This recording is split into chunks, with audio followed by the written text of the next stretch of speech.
Mix by voice recording studio Daudnagar. ये चाचा ये भैया उस समय आ गई सही नेता चुने के त नेता ना आपन सबके बेटा बने खातिर संजय भैया आप सबके बीच में उपस्थित बाड़े। तो इस बार संजय भैया के मुखिया बनावे के बा और ये बात के याद रखे के बा।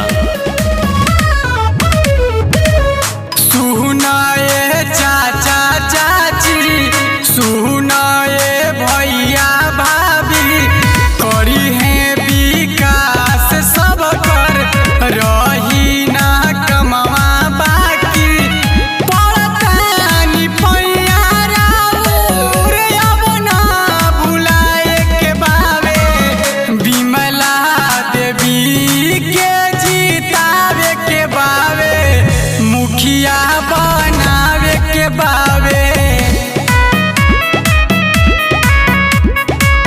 मुखिया बनावे के बावे विमला देवी जिंदाबाद जिंदाबाद जिंदाबाद संजय यादव जिंदाबाद जिंदाबाद जिंदाबाद इटार पंचायत की जनता जिंदाबाद जिंदाबाद जिंदाबाद आपका नेता कैसा हो संजय भैया जैसा हो।